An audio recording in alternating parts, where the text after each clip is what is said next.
Sinisiraan ka ba or pinag-uusapan ka? Oo, masakit pag may mga ganyang senaryo or ganyang pangyayari sa buhay natin.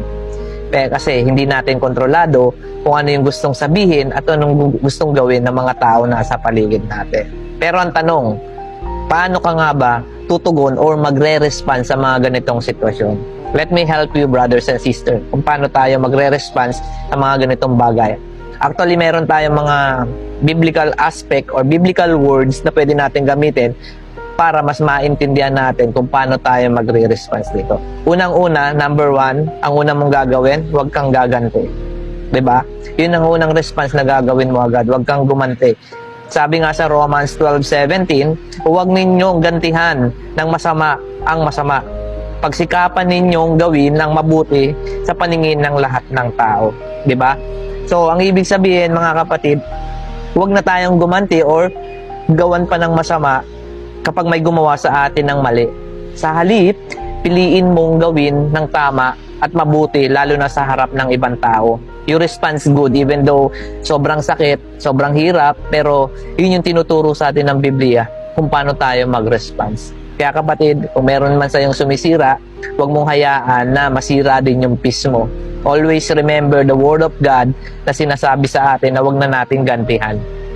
Pangalawa, yung mga ganitong sitwasyon, kapatid, kailangan mong ipagkatiwala sa Panginoon. Sabi nga sa Romans 12:19, mga minamahal, huwag kayong magiganti. Sa halip, ipaubaya ninyo sa puot ng Diyos sapagkat nasusulat sa akin ang paghihiganti, ako ang gaganti, sabi ng Panginoon. Diba?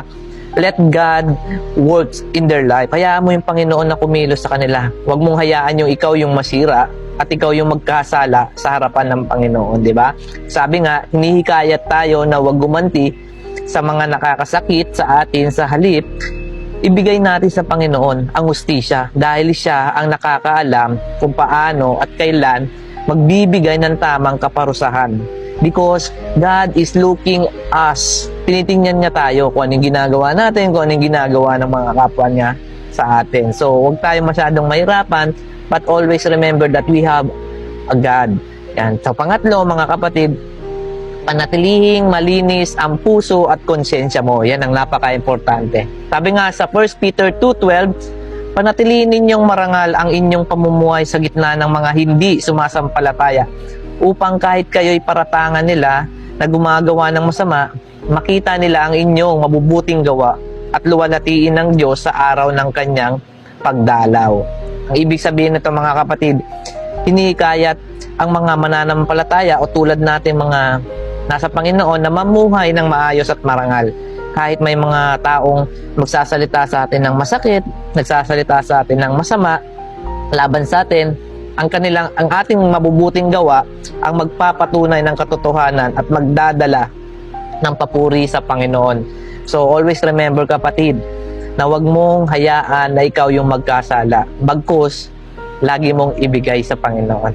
Sana nakatulungan ko kayo and hope that this message will intact in our heart. God bless us all.